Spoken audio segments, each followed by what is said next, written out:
ನಮಸ್ಕಾರ ಸ್ನೇಹಿತರೆ, ಕನ್ನಡ ವಿಚಾರಧಾರೆಗಳಿಗೆ ಸ್ವಾಗತ. ಸ್ನೇಹಿತರೆ, ರಾಮಾಯಣ ಕೇವಲ ಒಂದು ಮಹಾಕಾವ್ಯವಲ್ಲ. ಇದು ಧರ್ಮದ, ಪ್ರೀತಿಯ, ತ್ಯಾಗದ ಮತ್ತು ಕರ್ತವ್ಯದ ಸಾರ್ವಕಾಲಿಕ ಸಂದೇಶ. ಈ ಕಥೆಯಲ್ಲಿ ಭಗವಾನ್ ರಾಮ, ಸೀತಾಮಾತೆಯಂತಹ ಪ್ರಮುಖ ಪಾತ್ರಗಳ ಜೊತೆಗೆ ಮತ್ತೊಬ್ಬ ಅತ್ಯಂತ ಮಹತ್ವದ ಪಾತ್ರವಿದೆ. ಆತ ರಾಮನಿಗೆ ಕೇವಲ ಸಹೋದರನಾಗಿರಲಿಲ್ಲ, ಆತನಿಗೆ ಒಂದು ತೋಳಿನಂತೆ, ಆತನ ಪ್ರತಿಯೊಂದು ಹೆಜ್ಜೆಯಲ್ಲೂ ಜೊತೆಯಲ್ಲಿದ್ದ ಅವಿಭಾಜ್ಯ ಶಕ್ತಿ. ಅವನಿಲ್ಲದೆ ಯುದ್ಧ ಗೆಲ್ಲಲು ಅಸಾಧ್ಯವಾಗುತ್ತಿತ್ತು. ಆತನ ನಿಷ್ಠೆ, ಪ್ರಾಮಾಣಿಕತೆ ಮತ್ತು ಕೆಲವೊಮ್ಮೆ ಪ್ರಖರ ಕೋಪ ಎಲ್ಲರಿಗೂ ತಿಳಿದಿದೆ. ಆದರೆ ಸಾಮಾನ್ಯವಾಗಿ ಆತನ ಬಗ್ಗೆ ಹೆಚ್ಚು ಮಾತನಾಡಲಾಗುವುದಿಲ್ಲ. ಆತ ಸದಾ ತೆರೆಮರೆಯಲ್ಲೇ ಉಳಿದಿದ್ದಾನೆ, ರಾಮನ ವೈಭವದ ಹಿಂದೆ ಮರೆಯಾಗಿದ್ದಾನೆ. ಇಂದು ಆ ಅಪ್ರತಿಮ ವ್ಯಕ್ತಿ, ರಾಮನ ನೆರಳು, ಸೀತೆಯ ರಕ್ಷಕ, ಲಕ್ಷ್ಮಣನ ಕುರಿತು ಆಳವಾಗಿ ತಿಳಿಯೋಣ. ಆತ ಯಾರು? ಆತನ ಜೀವನದ ಉದ್ದೇಶವೇನು? ಆತನ ತ್ಯಾಗಗಳ ಹಿಂದೆ ಅಡಗಿದ್ದ ದೈವಿಕ ರಹಸ್ಯಗಳೇನು? ಬನ್ನಿ, ಲಕ್ಷ್ಮಣನ ಅದ್ಭುತ ಕಥನವನ್ನು ತೆರೆದಿಡೋಣ. ಲಕ್ಷ್ಮಣನ ಜನನ ಮತ್ತು ದೈವಿಕ ರಹಸ್ಯ. ಅಯೋಧ್ಯ ನಗರವು ದಶರಥ ಮಹಾರಾಜರ ಆಳ್ವಿಕೆಯಲ್ಲಿ ಸಮೃದ್ಧವಾಗಿತ್ತು. ಅವರಿಗೆ 4 ಸುಪುತ್ರರಿದ್ದರು: ರಾಮ, ಲಕ್ಷ್ಮಣ, ಭರತ ಮತ್ತು ಶತ್ರುಘ್ನರು. ಇವರು ಕೇವಲ ರಾಜಕುಮಾರರಾಗಿರಲಿಲ್ಲ, ಅವರು ದೈವಿಕ ಅಂಶಗಳನ್ನು ಹೊಂದಿದವರಾಗಿದ್ದರು. ಭೂಮಿಗೆ ಧರ್ಮವನ್ನು ಪುನಃ ಸ್ಥಾಪಿಸಲು ಅವತರಿಸಿದ್ದರು. ರಾಮನು ಭಗವಾನ್ ವಿಷ್ಣುವಿನ 7ನೇ ಅವತಾರವಾಗಿದ್ದರೆ, ಆತನಿಗೆ ಸದಾ ನೆರಳಾಗಿ ಆಧಾರ ಸ್ತಂಭವಾಗಿ ನಿಂತ ಲಕ್ಷ್ಮಣನು ಸಾಮಾನ್ಯ ವ್ಯಕ್ತಿಯಾಗಿರಲಿಲ್ಲ. ಆತ ಕೇವಲ ನರನಾಗಿರಲಿಲ್ಲ. ಲಕ್ಷ್ಮಣನು ವಿಶ್ವದ ಎಲ್ಲಾ ಗ್ರಹಗಳನ್ನು ತನ್ನ ಹೆಡೆಯ ಮೇಲೆ ಹೊತ್ತಿರುವ, ಕ್ಷೀರಸಾಗರದಲ್ಲಿ ಭಗವಾನ್ ವಿಷ್ಣುವು ಆರಾಮವಾಗಿ ವಿಶ್ರಮಿಸುವ ದಿವ್ಯ ಸರ್ಪರಾಜ ಶೇಷನಾಗನ ಅವತಾರ. ಶೇಷನಾಗ ಮತ್ತು ಭಗವಾನ್ ವಿಷ್ಣು ಇಬ್ಬರೂ ಎಂದಿಗೂ ಬೇರ್ಪಡಿಸಲಾಗದವರು. ಅವರ ಸಂಬಂಧ ಅಷ್ಟೊಂದು ಅಖಂಡವಾದದ್ದು. ಅಂದರೆ ಭಗವಾನ್ ವಿಷ್ಣುವು ಭೂಮಿಯಲ್ಲಿ ರಾಮನಾಗಿ ಅವತರಿಸಿದಾಗ, ಶೇಷನಾಗನೂ ಸಹ ಆತನೊಂದಿಗೆ ಲಕ್ಷ್ಮಣನಾಗಿ ಜೊತೆಗೂಡಿದನು, ರಾಮನಿಗೆ ಸದಾ ಸಹಚರನಾಗಿ. ಈ ದಿವ್ಯ ಸಂಪರ್ಕವೇ ಲಕ್ಷ್ಮಣನ ಪಾತ್ರಕ್ಕೆ ಅಸಾಧಾರಣ ಮಹತ್ವವನ್ನು ತಂದುಕೊಟ್ಟಿದ್ದು. ಅವನ ಪ್ರತಿ ನಡೆಯಲ್ಲೂ ದೈವಿಕ ಸ್ಪರ್ಶವನ್ನು ನೀಡಿದೆ. ಉದಾಹರಣೆಗೆ, ರಾವಣನು ಮಿಥಿಲೆಯನ್ನು ನಾಶ ಮಾಡಲು ಕಳುಹಿಸಿದ ತಾಟಿಕ್ ಎಂಬ ಸರ್ಪವು ಲಕ್ಷ್ಮಣನನ್ನು ನೋಡಿದ ತಕ್ಷಣವೇ ಓಡಿಹೋಯಿತು ಎಂಬ ಪ್ರತೀತಿಯಿದೆ. ಇದು ಲಕ್ಷ್ಮಣನ ದೈವಿಕ ಶಕ್ತಿಗೆ ಒಂದು ಸಣ್ಣ ಸೂಚನೆ. ಲಕ್ಷ್ಮಣನು ಕೌಸಲ್ಯ ಪುತ್ರ ರಾಮನಿಗಿಂತ ಭಿನ್ನವಾಗಿ ಸುಮಿತ್ರಾದೇವಿಯ ಮಗ. ಬಾಲ್ಯದಿಂದಲೂ ರಾಮ ಮತ್ತು ಲಕ್ಷ್ಮಣರ ನಡುವೆ ಅಸಾಧಾರಣವಾದ ಬಾಂಧವ್ಯವಿತ್ತು. ಅವರ ಬಂಧವು ಕೇವಲ ರಕ್ತ ಸಂಬಂಧಕ್ಕಿಂತಲೂ ಆಳವಾದ, ಪವಿತ್ರವಾದ ಒಡನಾಟವಾಗಿತ್ತು. ಅವರು ವಸಿಷ್ಠ ಮಹರ್ಷಿಗಳ ಗುರುಕುಲದಲ್ಲಿ ಒಟ್ಟಾಗಿ ವಿದ್ಯಾಭ್ಯಾಸ ಮಾಡಿದರು, ಬಿಲ್ಲುಗಾರಿಕೆ, ಯುದ್ಧಕಲೆಗಳನ್ನು ಕಲಿತರು ಮತ್ತು ಆಧ್ಯಾತ್ಮಿಕ ಸಂಪರ್ಕವನ್ನು ಬೆಳೆಸಿಕೊಂಡರು. ರಾಮನು ಲಕ್ಷ್ಮಣನಿಗೆ ಕೇವಲ ಅಣ್ಣನಾಗಿರಲಿಲ್ಲ, ಆತನಿಗೆ ತಂದೆ ಮತ್ತು ಗುರು ಸಮಾನನಾಗಿದ್ದನು. ರಾಮನು ಋಷಿ ವಿಶ್ವಾಮಿತ್ರರಿಂದ ಕಲಿತ ಅನೇಕ ಅಸ್ತ್ರಶಸ್ತ್ರ ವಿದ್ಯೆಗಳನ್ನು ಲಕ್ಷ್ಮಣನಿಗೆ ಕಲಿಸಿ ಆತನ ಮುಖ್ಯ ಗುರುವಾಗಿ ಮಾರ್ಗದರ್ಶನ ನೀಡಿದನು. ಈ ಬೋಧನೆಗಳು ಅವರ ಅಂತರಂಗದ ಸಂಪರ್ಕವನ್ನು ಮತ್ತಷ್ಟು ಗಟ್ಟಿಯಗೊಳಿಸಿತು. ಲಕ್ಷ್ಮಣನ ಜೀವನದ ಗುರಿಯೇ ರಾಮನ ಸೇವೆಯೆಂದು ಸ್ಪಷ್ಟಪಡಿಸಿತು. ಲಕ್ಷ್ಮಣನ ಈ ದೈವಿಕ ಹಿನ್ನೆಲೆ ಆತನ ಭವಿಷ್ಯದ ಪಾತ್ರಕ್ಕೆ ಒಂದು ಮಹತ್ವದ ಸುಳಿವನ್ನು ನೀಡುತ್ತದೆ. ಮುಂದಿನ ಯುಗದಲ್ಲಿ ವಿಷ್ಣುವು ಶ್ರೀಕೃಷ್ಣನಾಗಿ ಅವತರಿಸಿದಾಗ, ಲಕ್ಷ್ಮಣನು ಶೇಷನಾಗನಾಗಿ ಆತನ ಅಣ್ಣ ಬಲರಾಮನಾಗಿ ಅವತರಿಸಿದನು. ಇದು ಒಂದು ಸ್ವಾರಸ್ಯಕರ ಅಂಶ. ರಾಮಾವತಾರದಲ್ಲಿ ಲಕ್ಷ್ಮಣನು ರಾಮನಿಗೆ ಕಿರಿಯ ಸಹೋದರನಾಗಿದ್ದು, ಅವನ ಆಜ್ಞೆಗಳನ್ನು ಅಕ್ಷರಶಃ ಪಾಲಿಸಿದನು. ಲಕ್ಷ್ಮಣನು ಒಮ್ಮೆ ತಾನು ರಾಮನಿಗಿಂತ ಕಿರಿಯನಾಗಿರುವುದರಿಂದ ತನ್ನ ಹಿರಿಯ ಸಹೋದರನ ಪ್ರತಿಯೊಂದು ಆಜ್ಞೆಯನ್ನು ಪಾಲಿಸಬೇಕಾಗಿತ್ತು ಎಂದು ಹೇಳಿದನು. ಇದೇ ಕಾರಣದಿಂದಾಗಿ ಅವನ ಮುಂದಿನ ಜನ್ಮದಲ್ಲಿ ಹಿರಿಯ ಸಹೋದರನಾಗಬೇಕೆಂಬ ಅವನ ಆಸೆಯು ಬಲರಾಮನಾಗಿ ಈಡೇರಿತು. ಇದು ಅವನ ನಿಷ್ಠೆ ಮತ್ತು ಸೇವೆಯ ಪ್ರತಿಫಲವಾಗಿತ್ತು, ದೈವಿಕ ಲೀಲೆಗಳ ಒಂದು ಭಾಗವಾಗಿತ್ತು. ಅವನಿಗೆ ಗುಡಾಕೇಶ ಎಂಬ ಮತ್ತೊಂದು ಹೆಸರು ಇದೆ. ಈ ಹೆಸರು ಅವನ ಅಸಾಮಾನ್ಯ ತ್ಯಾಗ ಮತ್ತು ಇಂದ್ರಿಯಗಳ ಮೇಲಿನ ನಿಯಂತ್ರಣದ ಸಂಕೇತ. ರಾಮನು ವನವಾಸದಲ್ಲಿದ್ದಾಗ ಲಕ್ಷ್ಮಣನು 14 ವರ್ಷಗಳ ಕಾಲ ನಿದ್ರೆ ಮಾಡದಿರಲು ನಿರ್ಧರಿಸಿದನು. ಅವನು ನಿದ್ರಾದೇವಿಯಾದ ನಿದ್ರಾದೇವಿಯನ್ನು ಬೇಡಿಕೊಂಡು 14 ವರ್ಷಗಳ ಕಾಲ ತನ್ನನ್ನು ನಿದ್ರೆಯಿಂದ ಮುಕ್ತಗೊಳಿಸುವಂತೆ ಕೇಳಿಕೊಂಡನು. ಇದರಿಂದ ರಾವ ಮತ್ತು ಸೀತೆಗೆ ನಿರಂತರವಾಗಿ ಕಾವಲು ಕಾಯಲು ಸಾಧ್ಯವಾಗುತ್ತದೆ. ಅವನ ಈ ಅದ್ಭುತ ಸಮರ್ಪಣೆಗೆ ಮೆಚ್ಚಿದ ನಿದ್ರಾದೇವಿ ಅವನಿಗೆ ಆ ವರವನ್ನು ಕರುಣಿಸಿದಳು. ಈ ವರವೇ ಅವನಿಗೆ ಮುಂದೆ ಮಹಾಶಕ್ತಿಮಾಲಿ ಮೇಘನಾದನನ್ನು ಕೊಲ್ಲಲು ಸಾಧ್ಯವಾಯಿತು. ಏಕೆಂದರೆ ಮೇಘನಾದನಿಗೆ ಗುಡಾಕೇಶನಿಂದ ಮಾತ್ರ ಸಾವು ಎಂಬ ವರವಿತ್ತು. ಅಂದರೆ ನಿದ್ರೆಯನ್ನು ಜಯಿಸಿದವರಿಂದ ಮಾತ್ರ ಅವನನ್ನು ಕೊಲ್ಲಲು ಸಾಧ್ಯವಿತ್ತು. ಈ ಘಟನೆ ಲಕ್ಷ್ಮಣನ ಶಾರೀರಿಕ ತ್ಯಾಗ, ಮಾನಸಿಕ ಶಕ್ತಿ ಮತ್ತು ಆಧ್ಯಾತ್ಮಿಕ ಜಾಗರೂಕತೆಯನ್ನು ಎತ್ತಿ ತೋರಿಸುತ್ತದೆ. ಅದು ಕೇವಲ ನಿದ್ರೆಯ ನಿಯಂತ್ರಣವಲ್ಲ, ಆದರೆ ಅಂತರಂಗದ ಎಲ್ಲಾ ಪ್ರವೃತ್ತಿಗಳ ಮೇಲೆ ಪೂರ್ಣ ಹಿಡಿತ. ಈ ಅಪೂರ್ವ ಗುಣಗಳೇ ಲಕ್ಷ್ಮಣನನ್ನು ರಾಮಾಯಣದ ಅದೃಶ್ಯ ನಾಯಕನಾಗಿ ಮಾಡಿದೆ.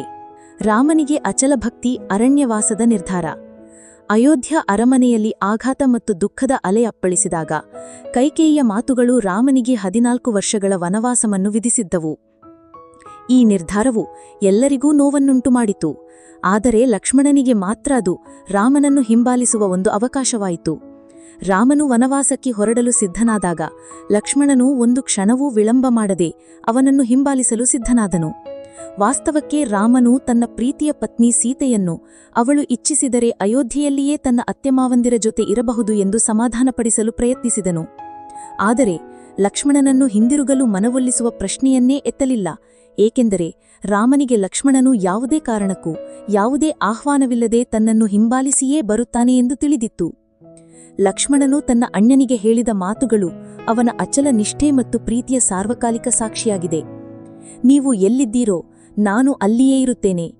ಅವನು ಅರಮನೆಯ ಸುಖಭೋಗಗಳನ್ನು ಸಂಪೂರ್ಣವಾಗಿ ತ್ಯಜಿಸಿ, ರಾಜಜೀವನದ ಎಲ್ಲಾ ಸೌಕರ್ಯಗಳನ್ನು ನಿರಾಕರಿಸಿ, ತನ್ನ ಸಹೋದರನ ಕಷ್ಟಗಳನ್ನು ಹಂಚಿಕೊಳ್ಳಲು ಸಿದ್ಧನಾದನು. ಈ ತ್ಯಾಗವು ಕೇವಲ ಭೌತಿಕವಾಗಿರಲಿಲ್ಲ, ಅದು ಮಾನಸಿಕ ಮತ್ತು ಆಧ್ಯಾತ್ಮಿಕವಾಗಿ ಆಳವಾದ ಸಮರ್ಪಣೆಯಾಗಿತ್ತು. ದಂಡಕಾರಣ್ಯದಲ್ಲಿನ ಅವರ ವನವಾಸದ ಕಾಲದಲ್ಲಿ ಲಕ್ಷ್ಮಣನ ಪಾತ್ರವು ಕೇವಲ ಸಹೋದರನಾಗಿರಲಿಲ್ಲ, ಅವನು ರಾಮನಿಗೆ ಅಚಲ ರಕ್ಷಕನಾಗಿ, ಸೀತೆಗೆ ಸಮರ್ಪಿತ ಪಾಲಕನಾಗಿ ನಿಂತನು. ಅವನ ಕರ್ತವ್ಯ ಪ್ರಜ್ಞೆಯು ಮತ್ತು ತ್ಯಾಗಗಳು ಎಲ್ಲಾ ಮಿತಿಯನ್ನು ಮೀರಿದ್ದವು. ಅವನು ರಾಮ ಮತ್ತು ಸೀತೆಗಾಗಿ ಕಣ್ಣಿಗೆ ಕಟ್ಟುವಂತಹ ಗುಡಿಲುಗಳನ್ನು ನಿರ್ಮಿಸಿದನು. ಅವರ ಸುತ್ತಮುತ್ತಲಿನ ಪ್ರದೇಶವನ್ನು ಸುರಕ್ಷಿತಗೊಳಿಸಿದನು. ಅರಣ್ಯದ ಕಷ್ಟದ ದಿನಗಳಲ್ಲಿ ಅವನು ಅವರಿಗೆ ಭಾವನಾತ್ಮಕ ಬೆಂಬಲವನ್ನು ನೀಡಿದನು. ಒಂದು ಅರೂಪದ ಚಿತ್ರಣದಲ್ಲಿ, ಕ್ಲೀವ್ಲ್ಯಾಂಡ್ ಮ್ಯೂಸಿಯಂ ಆಫ್ ಆರ್ಟ್ನ ಕಲಾಕೃತಿಯಲ್ಲಿ ಲಕ್ಷ್ಮಣನು ಮಾಂಸವನ್ನು ಅಚ್ಚುಕಟ್ಟಾಗಿ ಸಿದ್ಧಪಡಿಸಿ ಬೆಂಕಿಯ ಮೇಲೆ ಕಬಾಬ್ಗಳನ್ನು ಹುರಿಯುತ್ತಿರುವುದನ್ನು ಕಾಣುತ್ತೇವೆ. ಇದು ಕಾಡಿನ ಜೀವನದಲ್ಲಿ ಅವರು ಎದುರಿಸಿದ ಕಷ್ಟಗಳು ಮತ್ತು ಲಕ್ಷ್ಮಣನು ಅವರ ಅಗತ್ಯಗಳನ್ನು ಹೇಗೆ ಪೂರೈಸಿದನು ಎಂಬುದರ ಒಂದು ಸಣ್ಣ ಆದರೆ ಮಹತ್ವದ ವಿವರ. ಅವನ 14 ವರ್ಷಗಳ ನಿರಂತರ ಜಾಗರಣೆಯು ಕೇವಲ ಶಾರೀರಿಕ ತ್ಯಾಗವಾಗಿರಲಿಲ್ಲ. ಅವನ ತಾಯಿ ರಾಣಿ ಸುಮಿತ್ರಾ ವನವಾಸಕ್ಕೆ ಹೊರಡುವ ಮೊದಲು ರಾಮ ಮತ್ತು ಸೀತೆಯು ಮಲಗಿರುವಾಗ ಅವರಿಗೆ ಕಾವಲು ಕಾಯುವಂತೆ ಅವನಿಗೆ ಹೇಳಿದ್ದಳು. ಲಕ್ಷ್ಮಣನು ಆ ಮಾತನ್ನು ಅಕ್ಷರಶಃ ಪಾಲಿಸಿದನು. ಇದು ಅವನ ಕರ್ತವ್ಯದ ಭಾಗವಾಯಿತು. ಅವನು ರಾಮ ಮತ್ತು ಸೀತೆಯ ನಿದ್ರೆಯ ಸಮಯದಲ್ಲಿ ಸದಾ ಜಾಗರೂಕನಾಗಿ ಯಾವುದೇ ಅಪಾಯದಿಂದ ಅವರನ್ನು ಕಾಪಾಡಿದನು. ಇದಲ್ಲದೆ ಲಕ್ಷ್ಮಣನು 14 ವರ್ಷಗಳ ಕಾಲ ಏನನ್ನೂ ತಿನ್ನಲಿಲ್ಲ, ಏಕೆಂದರೆ ರಾಮನು ಅವನಿಗೆ ಆಹಾರವನ್ನು ನೀಡಿದರೂ ಅದನ್ನು ತಿನ್ನುವಂತೆ ಎಂದಿಗೂ ಕೇಳಲಿಲ್ಲ. ಲಕ್ಷ್ಮಣನು ತನ್ನ ನಿಷ್ಠೆಯಲ್ಲಿ ತಾನು ಭಗವಾನ್ ರಾಮನಿಗೆ ಸೇವೆ ಸಲ್ಲಿಸಲು ಜನಿಸಿದ್ದೇನೆ ಎಂದು ನಂಬಿದ್ದನು. ಆದ್ದರಿಂದ ಹೇಳದೆ ಏನನ್ನೂ ಮಾಡುತ್ತಿರಲಿಲ್ಲ. ಇದು ಕೇವಲ ಆಹಾರದ ತ್ಯಾಗವಲ್ಲ, ಇದು ತನ್ನನ್ನು ಸಂಪೂರ್ಣವಾಗಿ ರಾಮನ ಸೇವೆಗೆ ಸಮರ್ಪಿಸಿಕೊಂಡಿದ್ದ ಅವನ ಮನೋಭಾವವನ್ನು ತೋರಿಸುತ್ತದೆ. ಅತ್ಯಂತ ಗಮನಾರ್ಹವಾದ ತ್ಯಾಗವೆಂದರೆ ಅವನು 14 ವರ್ಷಗಳ ಕಾಲ ಯಾವುದೇ ಮಹಿಳೆಯ ಮುಖವನ್ನು ನೋಡಲಿಲ್ಲ. ರಾಮ ಮತ್ತು ಸೀತೆಯೊಂದಿಗೆ ವಾಸಿಸುತ್ತಿರುವಾಗಲೂ ಸಹ ಅವನು ಸೀತೆಯ ಮುಖವನ್ನು ಎಂದಿಗೂ ನೋಡಲಿಲ್ಲ. ಅವನು ಯಾವಾಗಲೂ ಅವಳ ಪಾದಗಳನ್ನೇ ನೋಡುತ್ತಿದ್ದನು, ಗೌರವ ಮತ್ತು ಭಕ್ತಿಯ ಸಂಕೇತವಾಗಿ. ರಾವಣನು ಸೀತೆಯನ್ನು ಲಂಕೆಗೆ ಕರೆದು ಹೋದಾಗ ಅವಳು ಎಸೆದ ಆಭರಣಗಳನ್ನು ಸುಗ್ರೀವನು ರಾಮ ಮತ್ತು ಲಕ್ಷ್ಮಣನಿಗೆ ತೋರಿಸಿದಾಗ ಲಕ್ಷ್ಮಣನು ಕೇವಲ ಸೀತೆಯ ಗೆಜ್ಜೆಯನ್ನು ಮಾತ್ರ ಗುರುತಿಸಲು ಸಾಧ್ಯವಾಯಿತು, ಏಕೆಂದರೆ ಅವನು ಅವಳ ಪಾದಗಳ ಮೇಲೆ ತಲೆಯಿಟ್ಟು ಪೂಜಿಸುವಾಗ ಅವುಗಳನ್ನು ನೋಡಿದ್ದನು. ಬೇರೆ ಯಾವುದೇ ಆಭರಣವನ್ನು ಅವನು ಗುರುತಿಸಲಿಲ್ಲ, ಏಕೆಂದರೆ ಅವನು ಎಂದಿಗೂ ಅವುಗಳನ್ನು ಹತ್ತಿರದಿಂದ ನೋಡುವ ಯೋಚನೆಯನ್ನು ಮಾಡಲಿಲ್ಲ. ಅದು ಅವನ ನಿಸ್ವಾರ್ಥತೆ ಮತ್ತು ಇಂದ್ರಿಯ ನಿಗ್ರಹಕ್ಕೆ ಸಾಕ್ಷಿಯಾಗಿತ್ತು. ಈ ಎಲ್ಲ ತ್ಯಾಗಗಳು ಅವನ ಅಚಲ ಭಕ್ತಿ, ಶಿಸ್ತು ಮತ್ತು ಇಂದ್ರಿಯ ನಿಗ್ರಹಕ್ಕೆ ಸಾಕ್ಷಿಯಾಗಿದೆ. ಆತ ತನ್ನನ್ನು ಸಂಪೂರ್ಣವಾಗಿ ರಾಮನ ಸೇವೆಗೆ ಮೀಸಲಿಟ್ಕೊಂಡಿದ್ದ. ಈ ರೀತಿಯ ತ್ಯಾಗಗಳು ಲಕ್ಷ್ಮಣನನ್ನು ರಾಮಾಯಣದಲ್ಲಿ ಒಬ್ಬ ವಿಶಿಷ್ಟ ಮತ್ತು ಸ್ಫೂರ್ತಿದಾಯಕ ವ್ಯಕ್ತಿಯಾಗಿ ಮಾಡಿದೆ. ಸೀತೆಯ ರಕ್ಷಣೆ ಮತ್ತು ಲಕ್ಷ್ಮಣ ರೇಖೆ. ಲಕ್ಷ್ಮಣನ ರಕ್ಷಕ ಪಾತ್ರವು ಅರಣ್ಯ ಜೀವನದಾದ್ಯಂತ ಹಲವು ಬಾರಿ ಸ್ಪಷ್ಟವಾಗಿ ಗೋಚರಿಸುತ್ತದೆ. ವಿಶೇಷವಾಗಿ ರಾಮ ಮತ್ತು ಸೀತೆ ಅಪಾಯದಲ್ಲಿದ್ದಾಗ. ಒಂದು ಪ್ರಮುಖ ಘಟನೆ ಶೂರ್ಪಣಖೆಯ ಆಗಮನ.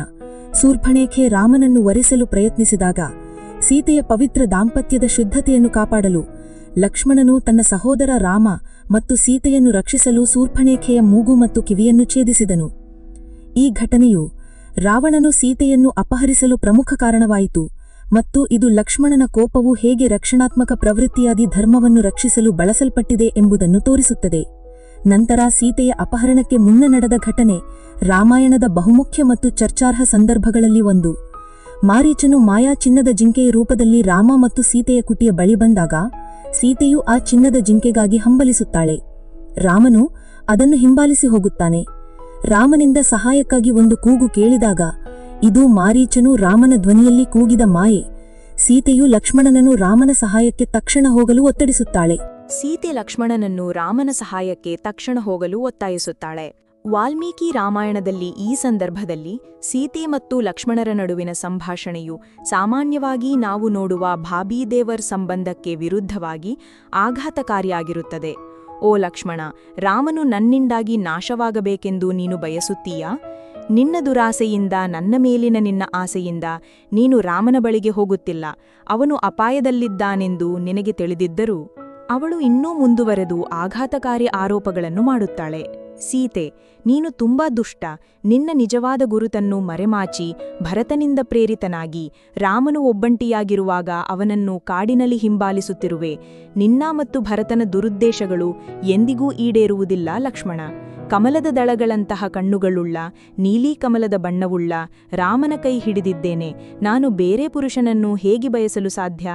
ಛೀ, ನಿನ್ನ ಸ್ವಭಾವದಂತೆ ನೀನು ದುಷ್ಟಸ್ತ್ರೀಯಾಗಿದ್ದೀಯಾ?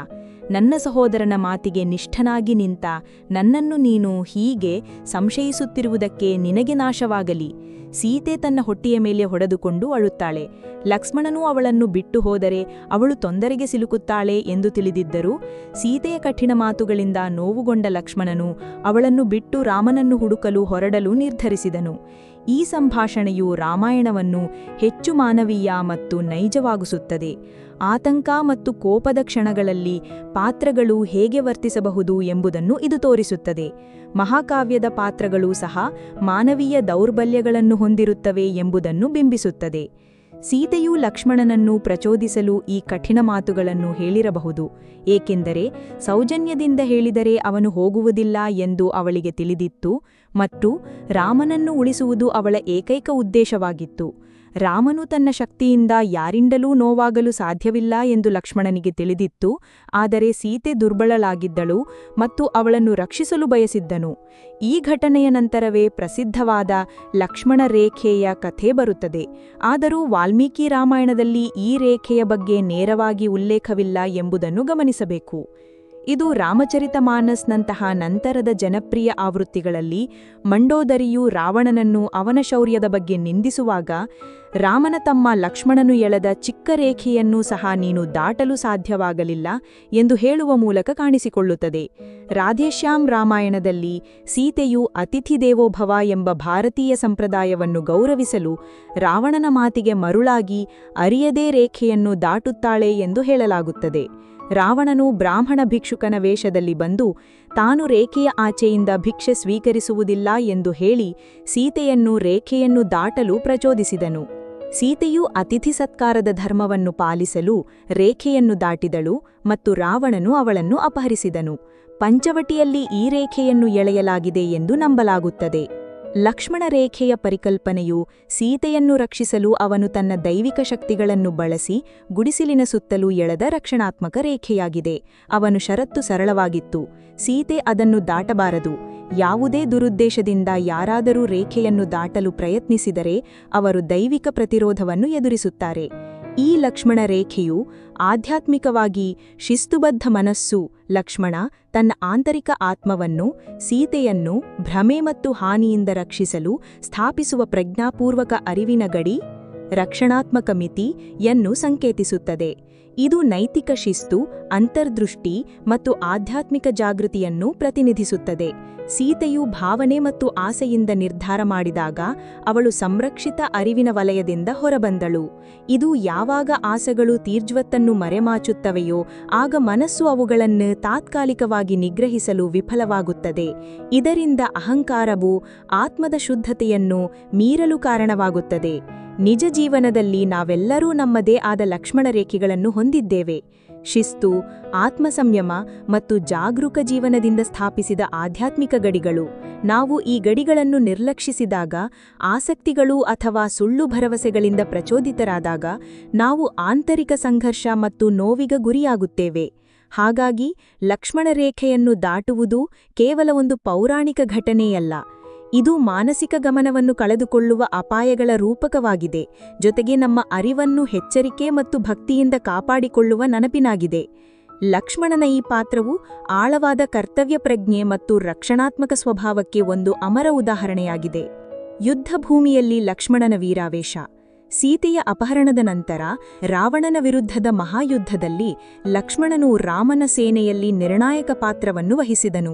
ಅವನ ಅಸಾಮಾನ್ಯ ಶೌರ್ಯ, ಅಪ್ರತಿಮ ಯುದ್ಧ ಕೌಶಲ್ಯಗಳು ಮತ್ತು ಅಚಲವಾದ ಬದ್ಧತೆಯು ರಾಮನ ವಿಜಯಕ್ಕೆ ಅನಿವಾರ್ಯವಾಗಿದ್ದವು. ಲಕ್ಷ್ಮಣನು ರಾವಣನ ಫಾರ್ಮಿಡಿಬಲ್ ಸೇನೆಯಿಂದ ಹಲವು ಪ್ರಮುಖ ರಾಕ್ಷಸ ಯೋಧರನ್ನು ಸಂಹರಿಸಿದನು. ಅವನು ರಾವಣನ ಮತ್ತೊಂದು ಶಕ್ತಿಶಾಲಿ ಮಗ ಅತಿಕಾಯನನ್ನು ಸಂಹರಿಸಿದನು. ಅತಿಕಾಯನು ತನ್ನ ಅಸಾಮಾನ್ಯ ಸಾಮರ್ಥ್ಯಕ್ಕೆ ನೆನೆಸುವಾದದ್ದರೂ ಸಹ ಲಕ್ಷ್ಮಣನು ಅವನನ್ನು ಯಶಸ್ವಿಯಾಗಿ ತನ್ನ ಶಕ್ತಿಯಿಂದ ಸೋಲಿಸಿದನು. ದೈತ್ಯಾಕಾರದ ಕುಂಭಕರ್ಣನನ್ನು ಭಗವಾನ್ ರಾಮನು ಅಂತಿಮವಾಗಿ ಕೊಂದರೂ ಯುದ್ಧದ ಸಮಯದಲ್ಲಿ ಅವನನ್ನು ದುರ್ಬಲೀಕರಿಸುವುದರಲ್ಲಿ ಲಕ್ಷ್ಮಣನು ಮಹತ್ವದ ಪಾತ್ರವನ್ನು ವಹಿಸಿದನು. ಲಕ್ಷ್ಮಣನ ನಿರಂತರ ಮತ್ತು ತೀವ್ರವಾದ ಆಕ್ರಮಣಗಳು ಕುಂಭಕರ್ಣನ ಅಂತಿಮ ಪತನಕ್ಕೆ ಕಾರಣವಾದವು, ರಾಮನಿಗೆ ಗೆಲುವಿನ ಹಾದಿಯನ್ನು ಸುಗಮಗೊಳಿಸಿದವು. ಆದರೆ ಲಕ್ಷ್ಮಣನ ಅತ್ಯಂತ ಮಹತ್ವದ ಯುದ್ಧ ಸಾಧನೆಯು ರಾವಣನ ಅತಿದೊಡ್ಡ ಮತ್ತು ಶಕ್ತಿಶಾಲಿ ಮಗ ಇಂದ್ರಜಿತ್ ಮೇಘನಾದನನ್ನು ಸಂಹರಿಸಿದ್ದಾಗಿತ್ತು. ಇಂದ್ರಜಿತ್ಗೆ ಅದೃಶ್ಯವಾಗುವ ಶಕ್ತಿಯಿತ್ತು ಮತ್ತು ಅವನು ಬ್ರಹ್ಮಾಸ್ತ್ರ, ನಾರಾಯಣಾಸ್ತ್ರ ಮತ್ತು ಪಾಶುಪತಾಸ್ತ್ರಗಳಂತಹ ತ್ರಿಮೂರ್ತಿಗಳ ಅಂತಿಮ ಅಸ್ತ್ರಗಳನ್ನು ಹೊಂದಿದ್ದನು. ಇಂದ್ರಜಿತ್ಗೆ ನಿದ್ರೆಯನ್ನು ಜಯಿಸಿದ ಗುಡಾಕೇಶ ಮಾತ್ರ ಕೊಲ್ಲಬಲ್ಲ ಎಂಬ ವರವಿತ್ತು.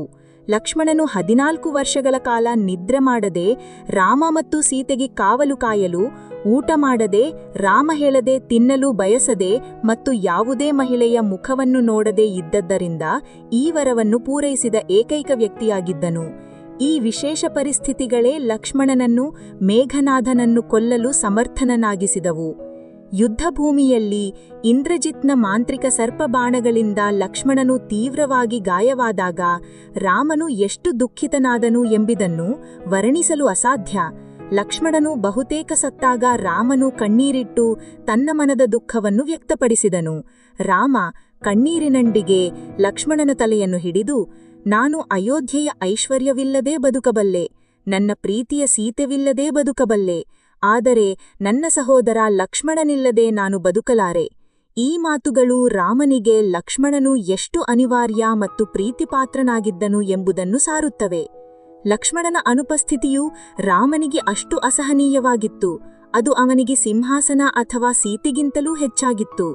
ಒಂದು ನಿರ್ಣಾಯಕ ಘಟನೆಯಲ್ಲಿ ರಾವಣನ ಪ್ರಬಲ ಶಕ್ತಿಯುತ ಅಸ್ತ್ರದಿಂದ ರಾಮನು ಅಶಕ್ತನಾದಾಗ ಲಕ್ಷ್ಮಣನು ಸ್ವಯಂ ಪ್ರೇರಿತನಾಗಿ ತನ್ನ ಸಹೋದರನ ಜೀವ ಉಳಿಸುವ ಸಂಜೀವನಿ ಮೂಲಿಕೆಯನ್ನು ತರಲು ಪ್ರಯಾಣ ಮಾಡಿದನು. ಇದು ಸಾಮಾನ್ಯವಾಗಿ ಹನುಮಾನಿಗೆ ಕಾರಣವೆಂದು ಹೇಳಲಾಗುತ್ತಿದ್ದರೂ ಸಹ ಕೆಲವು ಮೂಲಗಳು ಮತ್ತು ವಿಸ್ತರಿತ ರಾಮಾಯಣಗಳಲ್ಲಿ ಲಕ್ಷ್ಮಣನ ಅಚಲವಾದ ಸಂಕಲ್ಪ ಮತ್ತು ಭಕ್ತಿಯೇ ಈ ಕಾರ್ಯವನ್ನು ಮಾಡಲು ಅವನನ್ನು ಪ್ರೇರೇಪಿಸಿತು ಎಂದು ಸೂಚಿಸಲಾಗಿದೆ. ತನ್ನ ಸಹೋದರನ ಜೀವವನ್ನು ಉಳಿಸುವ ಅವನ ದೃಢನಿಷ್ಠೆ ಮತ್ತು ಭಕ್ತಿಯು ಅವರ ಬಾಂಧವ್ಯದ ತ್ಯಾಗದ ಸ್ವಭಾವವನ್ನು ಹೆಚ್ಚು ತೋರಿಸುತ್ತದೆ. ಲಕ್ಷ್ಮಣನ ಈ ಕಾರ್ಯಗಳು ಸಹೋದರರು ಪರಸ್ಪರ ರಕ್ಷಿಸಲು ಯಾವ ಮಟ್ಟಕ್ಕೆ ಹೋಗಬಹುದು ಎಂಬುದನ್ನು ಸೂಚಿಸುತ್ತವೆ. ಯುದ್ಧಭೂಮಿಯಲ್ಲಿ ಅವನ ವೀರಾವೇಶದ ಕಾರ್ಯಗಳು ಅವನ ಶೌರ್ಯ ಮತ್ತು ಧರ್ಮದ ಉದ್ದೇಶಕ್ಕೆ ಅಚಲವಾದ ಬದ್ಧತೆಯನ್ನು ಪ್ರದರ್ಶಿಸಿದವು.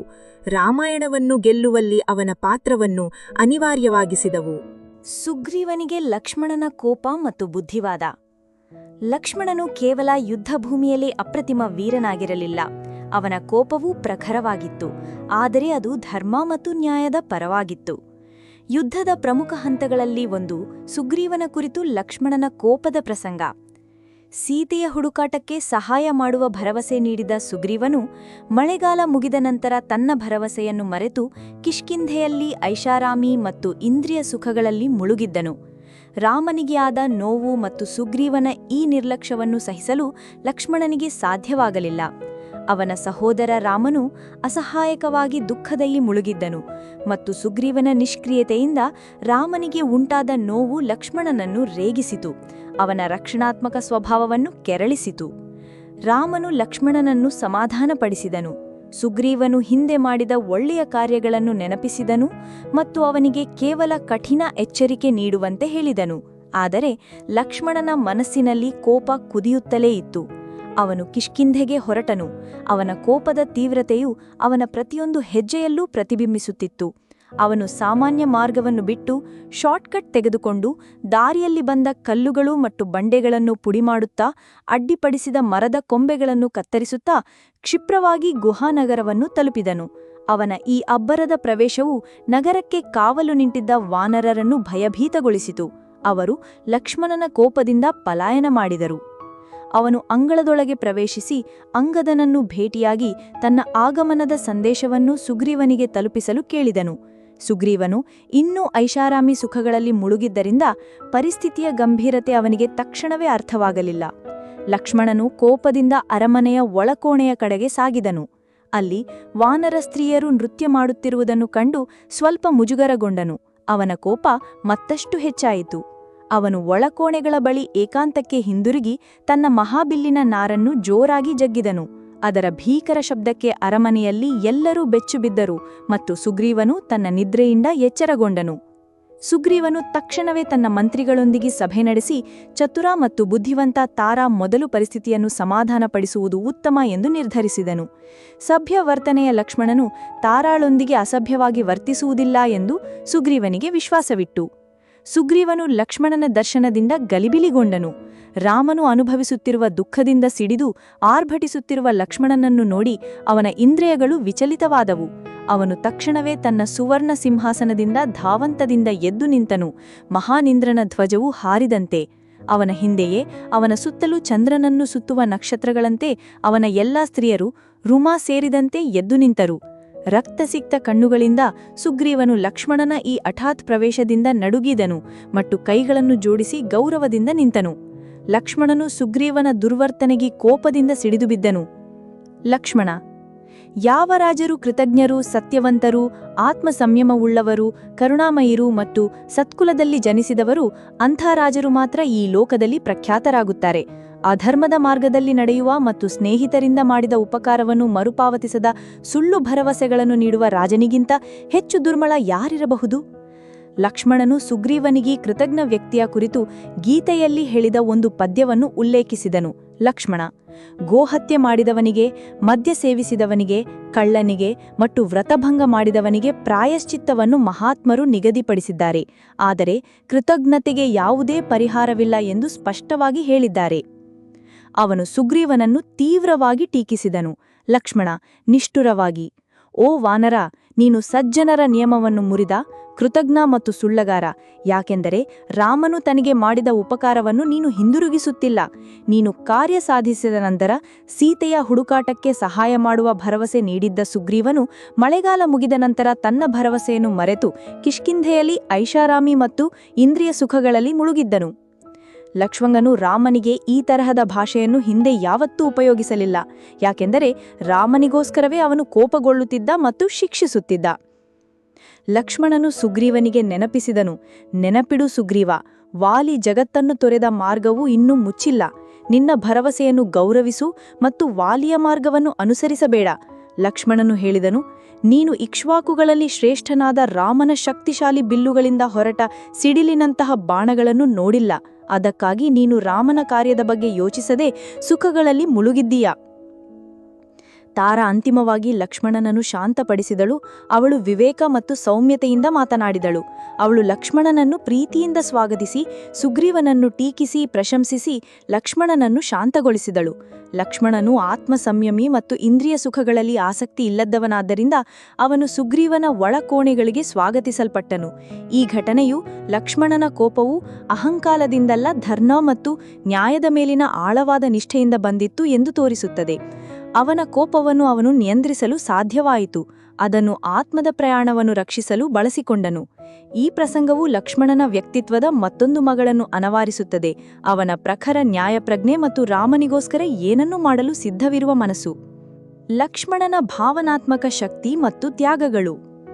ಲಕ್ಷ್ಮಣನು ಕೇವಲ ಶೌರ್ಯಶಾಲಿ ಯೋಧನಾಗಿ ಅಥವಾ ನಿಷ್ಠಾವಂತ ಸಹೋದರನಾಗಿ ಮಾತ್ರ ಆಗಿರಲಿಲ್ಲ. ಆತ ಅಪಾರ ಭಾವನಾತ್ಮಕ ಶಕ್ತಿ ಮತ್ತು ಅಸಾಧಾರಣ ತ್ಯಾಗದ ಪ್ರತೀಕ. ಆತನ ಪ್ರೀತಿ ನಿಶ್ಶಬ್ದವಾಗಿತ್ತು, ಆದರೆ ಭರತನ ಪ್ರೀತಿಗಿಂತ ಕಡಿಮೆಯಾಗಿರಲಿಲ್ಲ. ಲಕ್ಷ್ಮಣನು ರಾಮನಿಗೆ, ನೀವು ನನಗೆ ಮಗನಂತೆ ಸೇವೆ ಮಾಡುತ್ತಿದ್ದೀರಿ ಮತ್ತು ತಂದೆಯಂತೆ ನನ್ನನ್ನು ರಕ್ಷಿಸುತ್ತಿದ್ದೀರಿ ಎಂದು ಹೇಳಿದನು. ಸೀತೆಯ ಕಣ್ಮರೆಯಾದ ನಂತರ ರಾಮನು ತೀವ್ರ ಖಿನ್ನತೆಗೆ ಒಳಗಾದಾಗ ಲಕ್ಷ್ಮಣನು ಅವನಿಗೆ ನಿರಂತರ ಸ್ಫೂರ್ತಿದಾಯಕ ಮಾತುಗಳನ್ನು ಹೇಳುತ್ತಾ ಸಮಾಧಾನಪಡಿಸುತ್ತಾ ರಾಮನನ ಮಾರ್ಗದರ್ಶಕನಾಗಿ ಮತ್ತು ಸಮಾಲೋಚಕನಾಗಿ ಕಾರ್ಯನಿರ್ವಹಿಸಿದನು. ರಾಮನು ಕಾಡಿನಲ್ಲಿ ಮರಗಳು, ಹೂವುಗಳು, ಸಸ್ಯಗಳು ಮತ್ತು ಪ್ರಾಣಿಗಳಲ್ಲಿ ಸೀತೆಯ ಬಗ್ಗೆ ವಿಚಾರಿಸಿ ದುಃಖದಿಂದ ಅಳುತ್ತಾ ಹಲವು ಬಾರಿ ನೆಲದ ಮೇಲೆ ಮೂರ್ಛೆ ಹೋಗುತ್ತಿದ್ದನು. ವಾಲ್ಮೀಕಿ ರಾಮಾಯಣದಲ್ಲಿ ಉಲ್ಲೇಖಿಸಲ್ಪಟ್ಟಿದೆ. ಅಂಥ ಸಂದರ್ಭಗಳಲ್ಲಿ ಲಕ್ಷ್ಮಣನು ಅವನಿಗೆ ಮಾನಸಿಕ ಬೆಂಬಲವನ್ನು ನೀಡಿದನು, ಅವನನ್ನು ಮತ್ತೆ ಪ್ರೇರೇಪಿಸಿದನು. ಈ ಸಂದರ್ಭಗಳು ಲಕ್ಷ್ಮಣನ ಸದ್ದಿಲ್ಲದ ಶಕ್ತಿಯನ್ನು ಎತ್ತಿ ತೋರಿಸುತ್ತವೆ. ಆತ ಯಾವಾಗಲೂ ಕಾಯಪ್ರವೃತ್ತನಾಗಿದ್ದರೂ ಗುಡಿಸಲುಗಳನ್ನು ನಿರ್ಮಿಸುವುದು, ಸೀತೆಯನ್ನು ರಕ್ಷಿಸುವುದು, ಯುದ್ಧಗಳನ್ನು ಮಾಡುವುದು ಎಂದಿಗೂ ಖ್ಯಾತಿ ಅಥವಾ ಪ್ರತಿಫಲವನ್ನು ಬಯಸಲಿಲ್ಲ. ಇದು ಆಧ್ಯಾತ್ಮಿಕ ಜೀವನದಲ್ಲಿ ಆದರ್ಶ ಮನಸ್ಸಿನ ಗುಣವಾಗಿದೆ. ಸಂಪೂರ್ಣವಾಗಿ ತೊಡಗಿಸಿಕೊಂಡು ಸಂಪೂರ್ಣವಾಗಿ ನಿರ್ಲಿಪ್ತನಾಗಿರುವುದು. ಸೀತೆಯ ಜೊತೆ ಲಕ್ಷ್ಮಣನ ಸಂಬಂಧವು ಬಹಳ ವಿಶಿಷ್ಟವಾಗಿತ್ತು. Sita now you know me ಎಂಬ ಪುಸ್ತಕದಲ್ಲಿ ಲಕ್ಷ್ಮಣನನ್ನು ತಮಾಷೆಗಾರ, ಆಟದ ಮನೋಭಾವ ಉಳ್ಳವನು, ಪ್ರಾಮಾಣಿಕ ಮತ್ತು ಲಘು ಹೃದಯವುಳ್ಳವನು ಎಂದು ಚಿತ್ರಿಸಲಾಗಿದೆ. ಸೀತೆಯೊಂದಿಗೆ ಅವನ ಸಂಬಂಧವು ಸೌಹಾರ್ದಯುತವಾಗಿತ್ತು. ಅವನು ತನ್ನ ಸಹೋದರ ರಾಮನಿಗೆ ಸೀತೆಯು ಉತ್ತಮ ಸಂಗಾತಿ ಎಂದು ಪರಿಗಣಿಸಿದ್ದನು ಮತ್ತು ಅವರ ನೂತನ ಅರಳಿದ ಪ್ರಣಯದ ಬಗ್ಗೆ ಅವಳೊಂದಿಗೆ ತನ್ನ ಮೆಚ್ಚುಗೆಯನ್ನು ಹೇಳಿಕೊಳ್ಳಲು ಹಿಂಜರಿಯಲಿಲ್ಲ. ಅವನು ಅಯೋಧ್ಯೆಯಲ್ಲಿ ಸೀತೆ ನೆಲೆಸಲು ಸಹ ಸಹಾಯ ಮಾಡಿದನು. ಲಕ್ಷ್ಮಣ, ಆದರೆ ಅಯೋಧ್ಯೆಯು ನಿನಗೂ ಅದ್ಭುತವಾಗಿರುವುದು ಅತ್ತಿಗೆ. ನನ್ನ ಸಹೋದರ ನಿನ್ನನ್ನು ಪ್ರೀತಿಸುತ್ತಾನೆ, ಅವನು ನಿನ್ನನ್ನು ಆರಾಧಿಸುತ್ತಾನೆ, ನೀನು ತಿಳಿದಿರುವುದಕ್ಕಿಂತ ಹೆಚ್ಚಾಗಿ. ನಾನು ಈಗಾಗಲೇ ಅವನಿಗೆ ಹೊಸ ಅಡ್ಡ ಹೆಸರಿನೊಂದಿಗೆ ತಮಾಷೆ ಮಾಡುತ್ತಿದ್ದೇನೆ. ಸೀತಾಳ ರಾಮ, ಸೀತಾರಾಮ. ಯಾವುದೇ ವಿಷಯದ ಬಗ್ಗೆಯೂ ಚಿಂತಿಸಬೇಡ. ಮತ್ತು ಇತರರೆಲ್ಲರೂ ಯಾವುದೇ ಕಾರಣಕ್ಕಾಗಿ ವಿಫಲರಾದರೂ ನಾನು ನಿನಗೋಸ್ಕರ ಇರುತ್ತೇನೆ, ಸದಾ ನಿನ್ನ ಸಹೋದರನಾಗಿ. ಇದು ನಿನ್ನ ರಾಮ ಮತ್ತು ಮದುವೆ ಮಾಡಿಸಿದವನಾಗಿ ನನ್ನ ಪ್ರತಿಜ್ಞೆ. ಈ ಸೌಹಾರ್ದಯುತ ಸಂಬಂಧದ ಹೊರತಾಗಿಯೂ ಲಕ್ಷ್ಮಣನು 14 ವರ್ಷಗಳ ವನವಾಸದಲ್ಲಿ ಸೀತೆಯ ಮುಖವನ್ನು ಎಂದಿಗೂ ನೋಡಲಿಲ್ಲ ಎಂಬುದು ಅವನ ನೈತಿಕ ಶಿಸ್ತು ಮತ್ತು ಕರ್ತವ್ಯ ಪ್ರಜ್ಞೆಯ ಸಾಕ್ಷಿ. ಲಕ್ಷ್ಮಣನು ಇನ್ನೊಂದು ಮಹತ್ತರ ತ್ಯಾಗ ಮಾಡಿದ ಅವನ ಪತ್ನಿ ಊರ್ಮಿಳೆಯೊಂದಿಗೆ ಸಂಬಂಧಿಸಿದೆ. ಲಕ್ಷ್ಮಣ ಮತ್ತು ಊರ್ಮಿಳೆಯರ ಪ್ರೀತಿಯನ್ನು ಹೆಚ್ಚಿನ ಕಥೆಗಳಲ್ಲಿ ಪ್ರಣಯಮಯವಾಗಿ ತೋರಿಸುವುದಕ್ಕಿಂತ ಹೆಚ್ಚಾಗಿ ಭಕ್ತಿಪೂರ್ವಕವಾಗಿ ಚಿತ್ರಿಸಲಾಗಿದೆ. ಲಕ್ಷ್ಮಣನಿಗೆ ರಾಮನ ಕಡೆಗೆ ಕರ್ತವ್ಯವೇ ಆದ್ಯತೆಯಾಗಿದ್ದರಿಂದ ಅವರ ಪ್ರೇಮಕಥೆಯ ಬಗ್ಗೆ ಬಹಳ ಕಡಿಮೆ ತೋರಿಸಲಾಗಿದೆ. ಲಕ್ಷ್ಮಣನು ರಾಮ ಮತ್ತು ಸೀತೆಯೊಂದಿಗೆ ವನವಾಸಕ್ಕೆ ಹೊರಟಾಗ ಅವನು 14 ವರ್ಷಗಳ ಕಾಲ ತನ್ನ ಬಳಿಗೆ ಬರಬೇಡಿ ಎಂದು ನಿದ್ರಾದೇವಿಯನ್ನು ಒತ್ತಾಯಿಸಿದನು. ಬದಲಾಗಿ ಅವಳು ಊರ್ಮಿಳೆಯ ಬಳಿ ಹೋಗಬಹುದು ಎಂದು ಹೇಳಿದನು. ಇದರ ಪರಿಣಾಮವಾಗಿ ಲಕ್ಷ್ಮಣನು ಜಾಗೃತನಾಗಿದ್ದಾಗ ಊರ್ಮಿಳೆಯು 14 ವರ್ಷಗಳ ಕಾಲ ಅಖಂಡವಾಗಿ ನಿದ್ರಿಸಿದಳು. ತನ್ನ ಪತಿಯ ನಿದ್ರೆಯನ್ನು ತನ್ನ ಮೇಲೆ ವರ್ಗಾಯಿಸಿಕೊಂಡಳು. ಲಕ್ಷ್ಮಣನು ಅಯೋಧ್ಯೆಗೆ ಮರಳಿದಾಗ ಊರ್ಮಿಳೆಯು ಇನ್ನೂ ನಿದ್ರಿಸುತ್ತಿದ್ದಳು. ಲಕ್ಷ್ಮಣನು ತನ್ನ ಅರಣ್ಯ ವೇಷಭೂಷಣದಲ್ಲಿಯೇ ಅವಳ ಪಕ್ಕದಲ್ಲಿ ಕುಳಿತು ಅವಳ ಕೈ ಹಿಡಿದು ಕಣ್ಣೀರು ಹಾಕಲು ಪ್ರಾರಂಭಿಸಿದನು. ಅವನ ಈ ಮೌನ ಅಳು 14 ವರ್ಷಗಳ ಅಗಲದ ನೋವು ಮತ್ತು ಅವಳ ತ್ಯಾಗದ ಬಗ್ಗೆ ಅವನ ಕೃತಜ್ಞತೆಯನ್ನು ತೋರಿಸುತ್ತದೆ. ಭಾನುಮತಿ ನರಸಿಂಹನವರ ಸೀತಾ ಅ ಟೇಲ್ ಆಫ್ ಏನ್ಷಂಟ್ ಲವ್ ಕೃತಿಯಲ್ಲಿ ಈ ದಂಪತಿಯ ಪವಿತ್ರ ಪ್ರೀತಿಯನ್ನು ಸುಂದರವಾಗಿ ಚಿತ್ರಿಸಲಾಗಿದೆ. ಅಲ್ಲಿ ಲಕ್ಷ್ಮಣನು ಪ್ರಣಯಮಯವಾಗಿರದೆ ಸಮರ್ಪಿತ ಮತ್ತು ಕಾಳಜಿಯುಳ್ಳ ಪತಿಯಾಗಿ ಕಾಣಿಸಿಕೊಂಡಿದ್ದಾನೆ. ಅವನು ತನ್ನ ಕೈಗಳನ್ನು ಊರ್ಮಿಳೆಯ ತಲೆಯ ಮೇಲಿಟ್ಟು ಅವಳ ಮುಖಕ್ಕೆ ಹತ್ತಿರವಾಗಿ ಬಾಗಿ ನಿಧಾನವಾಗಿ ಅವಳನ್ನು ಕರೆದನು. ಊರ್ಮಿಳೆ, ಎಚ್ಚರವಾಗು, ನಾನು ಬಂದಿದ್ದೇನೆ.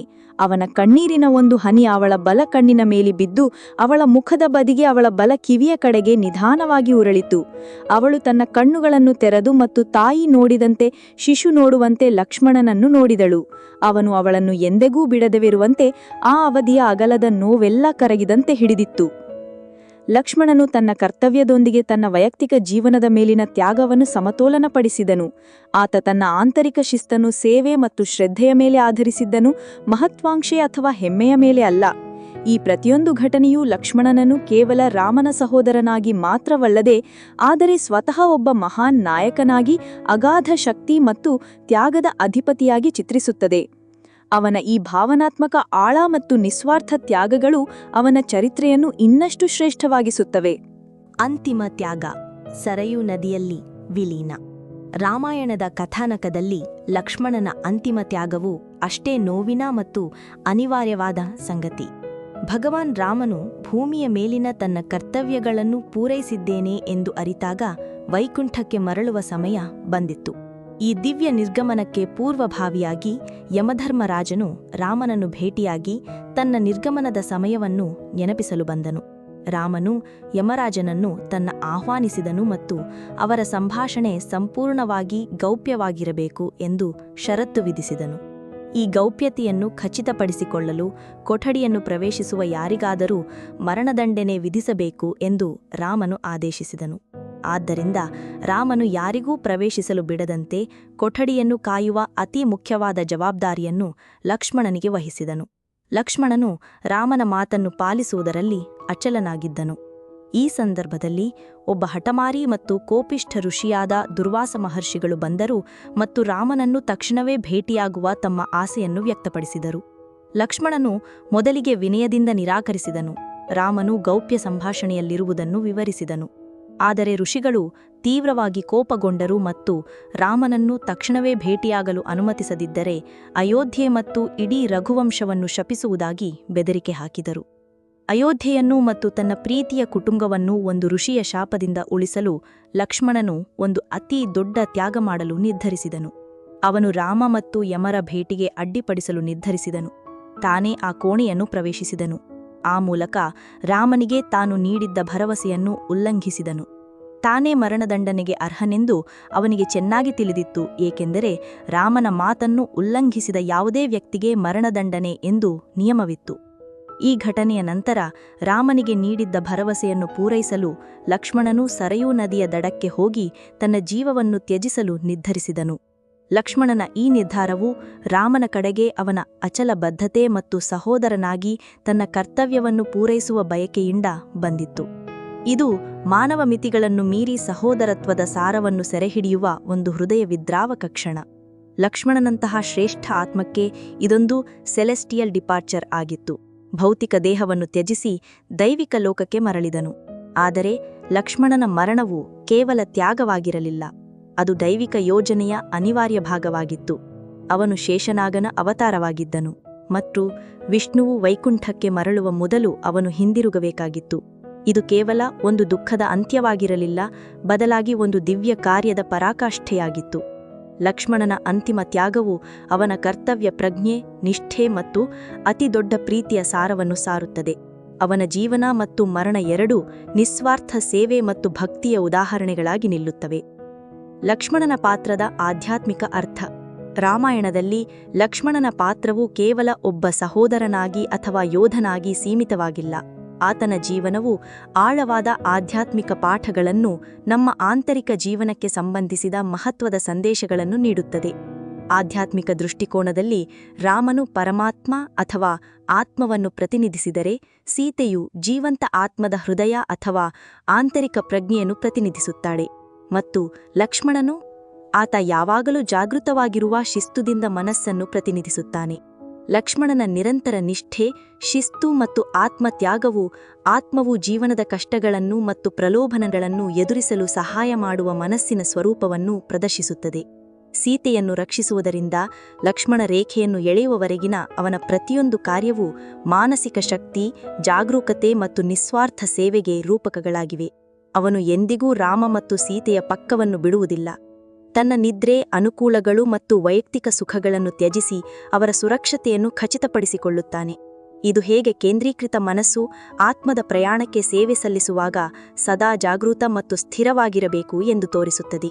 ಕೈಕೇಯಿ ಅಥವಾ ಭರತನಂತಹ ಪಾತ್ರಗಳು ಅಸ್ಥಿರ ಅಥವಾ ಪ್ರತಿಕ್ರಿಯಾತ್ಮಕ ಮನಸ್ಸು ಹೇಗೆ ಬಾಹ್ಯ ಪರಿಸ್ಥಿತಿಗಳು ಅಥವಾ ಭಾವನೆಗಳಿಂದ ಪ್ರೇರಿತವಾಗಬಹುದು ಎಂದು ತೋರಿಸಿದರೆ, ರಾವಣನು ಅಹಂಕಾರ ಉನ್ಮದಿತ ಬುದ್ಧಿಯನ್ನು ಪ್ರತಿನಿಧಿಸುತ್ತಾನೆ. ಲಕ್ಷ್ಮಣನು ಇದಕ್ಕೆ ವಿರುದ್ಧವಾಗಿ ಸದಾ ದೃಢವಾಗಿ ಧರ್ಮ ಮತ್ತು ಭಕ್ತಿಯಲ್ಲಿ ನೆಲೆಗೊಂಡಿದ್ದಾನೆ. ಆಧ್ಯಾತ್ಮಿಕ ಪ್ರಗತಿಗೆ ಕೇವಲ ಉದ್ದೇಶಕ್ಕಿಂತ ಹೆಚ್ಚಾಗಿ ಸ್ಥಿರ, ನಿಷ್ಠಾವಂತ ಮತ್ತು ಅಡೆತಡೆಗಳಿಂದ ಮುಕ್ತವಾದ ಮನಸ್ಸು ಬೇಕು ಎಂದು ಲಕ್ಷ್ಮಣನು ತೋರಿಸುತ್ತಾನೆ. ಆತ್ಮದ ಪ್ರತಿ ಹೆಜ್ಜೆಯಲ್ಲೂ ಜೊತೆಗೂಡಿ ಅದನ್ನು ರಕ್ಷಿಸುತ್ತಾ ಅವನ ಕೋಪವು ಒಂದು ಆಧ್ಯಾತ್ಮಿಕ ಪಾಠವನ್ನು ಕಲಿಸುತ್ತದೆ. ಲಕ್ಷ್ಮಣನು ತೀವ್ರ ಶಿಸ್ತು ಮತ್ತು ಭಕ್ತಿಯನ್ನು ಹೊಂದಿದ್ದರೂ ಅವನು ಭಾವಹೀನನಾಗಿರಲಿಲ್ಲ.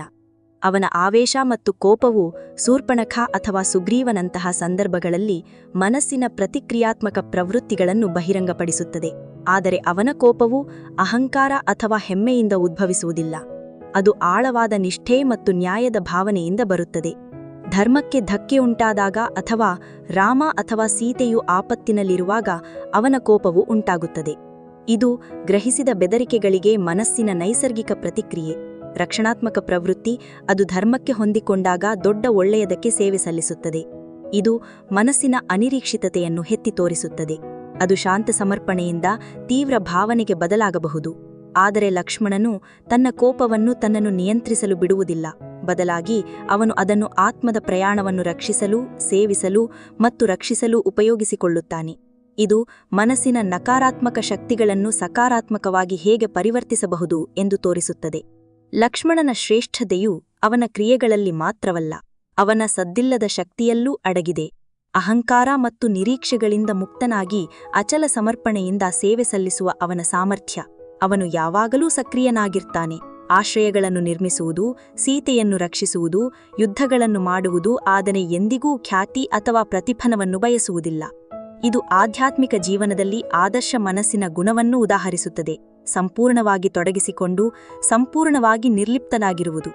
14 ವರ್ಷಗಳ ಕಾಲ ನಿದ್ರೆಯಿಲ್ಲದೆ ಜಾಗೃತವಾಗಿರುವುದಕ್ಕೆ ಅವನ ನಿರ್ಧಾರವು ಜಾಗೃತ ಶಿಸ್ತುದಿಂದ ಮನಸ್ಸಿಗ ಒಂದು ಪ್ರಬಲ ರೂಪಕವಾಗಿದೆ.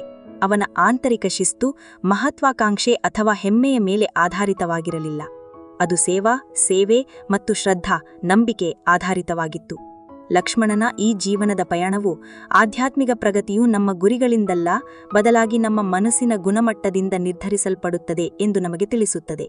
ನಿಷ್ಠೆ, ಸಂಯಮ ಮತ್ತು ನಿರ್ಲಿಪ್ತತೆಯನ್ನು ಒಳಗೊಂಡಿರುವುದರಿಂದ ಲಕ್ಷ್ಮಣನು ಆಂತರಿಕ ಜಾಗೃತಿಯ ತಮ್ಮದೇ ಆದ ಪ್ರಯಾಣದಲ್ಲಿ ಅನ್ವೇಷಕರಿಗೆ ದಾರಿದೀಪವಾಗಿ ನಿಲ್ಲುತ್ತಾನೆ. ಹೀಗೆ ರಾಮಾಯಣದ ಪ್ರತಿ ಪಾತ್ರವೂ ಅದ್ವಿತೀಯ ಮತ್ತು ಅನಿವಾರ್ಯ, ಯಾವುದನ್ನೂ ಕೈಬಿಡಲು ಅಥವಾ ಬದಲಾಯಿಸಲು ಸಾಧ್ಯವಿಲ್ಲ. ಲಕ್ಷ್ಮಣನಿಲ್ಲದೆ ರಾಮಾಯಣವು ಪೂರ್ಣಗೊಳ್ಳಲು ಸಾಧ್ಯವಿಲ್ಲ. ಆತ ಕೇವಲ ರಾಮನ ನೆರಳಾಗಲಿಲ್ಲ, ಸ್ವತಃ ಒಬ್ಬ ಹೀರೋ, ತನ್ನದೇ ಆದ ಗುಣಗಳು ಮತ್ತು ರೋಧಕರ ಮೆಚ್ಚುಗೆಯನ್ನು ಹೊಂದಿದ್ದಾನೆ. ಅವನ ಜೀವನವು ಅಚಲ ನಿಷ್ಠೆ, ನಿಷ್ಕಲ್ಮಶ ಸೇವೆ ಮತ್ತು ಅತಿದೊಡ್ಡ ತ್ಯಾಗಗಳ ಮಹಾಕಾವ್ಯವಾಗಿದೆ. ರಾಮಾಯಣವು ಲಕ್ಷ್ಮಣನಂತಹ ಅದ್ಭುತ ಪಾತ್ರದ ಮೂಲಕ ಕರ್ತವ್ಯ, ನಿಷ್ಠೆ ಮತ್ತು ಮಾನವ ಸಂಬಂಧಗಳ ಸಂಕೀರ್ಣತೆಗಳ ಬಗ್ಗೆ ಆಳವಾದ ಪಾಠಗಳನ್ನು ನೀಡುತ್ತದೆ. ಲಕ್ಷ್ಮಣನ ಚಾರಿತ್ರ್ಯವು ರಾಮಾಯಣದ ಘಟನೆಗಳನ್ನು ಮೀರಿದ ಶಾಶ್ವತ ಪರಂಪರೆಯನ್ನು ಬಿಟ್ಟು ಹೋಗಿದೆ. ಚಾಲೆಂಜ್ಗಳ ನಡುವೆಯೂ ಅವರ ಅಚಲ ಭಕ್ತಿ ಮತ್ತು ಧರ್ಮಕ್ಕೆ ಬದ್ಧತೆಯು ತಲೆಮಾರುಗಳಿಗೆ ಸ್ಫೂರ್ತಿಯಾಗಿ ಉಳಿದಿದೆ. ಲಕ್ಷ್ಮಣನು ರಾಮನಿಗೆ ಎಷ್ಟು ಆಧಾರವಾಗಿದ್ದನು ಎನ್ನುವುದನ್ನು, ಲಕ್ಷ್ಮಣನು ಯುದ್ಧದಲ್ಲಿ ಗಾಯಗೊಂಡಾಗ ರಾಮನು ಅದೆಷ್ಟು ಕಣ್ಣೀರಿಟ್ಟನು ಎನ್ನುವುದನ್ನು ನಾವು ನೋಡಿದ್ದೇವೆ. ನಾನು ಅಯೋಧ್ಯೆಯ ಐಶ್ವರ್ಯವಿಲ್ಲದೆ ಬದುಕಬಹುದು, ನನ್ನ ಪ್ರೀತಿಯ ಸೀತೆವಿಲ್ಲದೆ ಬದುಕಬಹುದು, ಆದರೆ ನನ್ನ ಸಹೋದರ ಲಕ್ಷ್ಮಣನಿಲ್ಲದೆ ಬದುಕಲಾರೆ ಎಂದು ರಾಮನು ನುಡಿದ ಮಾತುಗಳು ಲಕ್ಷ್ಮಣನ ಪಾತ್ರದ ಮಹತ್ವವನ್ನು ಸಾರುತ್ತವೆ. ಲಕ್ಷ್ಮಣನು ಭಕ್ತಿ, ಶಿಸ್ತು ಮತ್ತು ನಿಸ್ವಾರ್ಥತೆಗೆ ಒಂದು ದಿವ್ಯ ಮಾದರಿಯಾಗಿದ್ದಾನೆ. ರಾಮಾಯಣದ ಈ ಕಿರು ಸಹೋದರನು ನಿಜವಾಗಿಯೂ ಅದೃಶ್ಯ ನಾಯಕನಾಗಿದ್ದಾನೆ. ಈ ಅದ್ಭುತ ಕಥೆ ನಿಮಗೆ ಸ್ಪರ್ಶಿಸಿದರೆ ದಯವಿಟ್ಟು ಈ ವಿಡಿಯೋವನ್ನು ಲೈಕ್ ಮಾಡಿ. ನಿಮ್ಮ ಒಂದು ಲೈಕ್ ನಮ್ಮನ್ನು ಮತ್ತಷ್ಟು ಉತ್ತಮ ವಿಷಯಗಳನ್ನು ಸೃಷ್ಟಿಸಲು ಪ್ರೇರೇಪಿಸುತ್ತದೆ. ಲಕ್ಷ್ಮಣನ ಬಗ್ಗೆ ನಿಮ್ಮ ಅನಿಸಿಕೆಗಳೇನು? ಆತನ ಯಾವ ಗುಣ ನಿಮಗೆ ಹೆಚ್ಚು ಇಷ್ಟ ಆಯಿತು? ಆತನ ತ್ಯಾಗದ ಬಗ್ಗೆ ನಿಮ್ಮ ಮನಸ್ಸಿನಲ್ಲಿ ಏನಿದೆ? ದಯವಿಟ್ಟು ನಿಮ್ಮ ಅಭಿಪ್ರಾಯಗಳನ್ನು ಕಮೆಂಟ್ ಮಾಡಿ ಮತ್ತು ನಮ್ಮೊಂದಿಗೆ ಹಂಚಿಕೊಳ್ಳಿ. ಇಂತಹ ಮತ್ತಷ್ಟು ದೈವಿಕ ಮತ್ತು ಸ್ಫೂರ್ತಿದಾಯಕ ಕಥೆಗಳಿಗಾಗಿ ನಮ್ಮ ಚಾನೆಲ್ಗೆ ಸಬ್ಸ್ಕ್ರೈಬ್ ಆಗಿ ಮತ್ತು ಭವಿಷ್ಯದಲ್ಲಿ ಯಾವುದೇ ಹೊಸ ವಿಡಿಯೋಗಳನ್ನು ಕಳೆದುಕೊಳ್ಳದಿರಲು ಅಧಿಸೂಚನೆಗಳಿಗಾಗಿ ಬೆಲ್ ಐಕಾನ್ ಒತ್ತಲು ಮರೆಯಬೇಡಿ. ನಿಮ್ಮ ಬೆಂಬಲ ನಮಗೆ ಅತ್ಯಮೂಲ್ಯ. ಧನ್ಯವಾದಗಳು.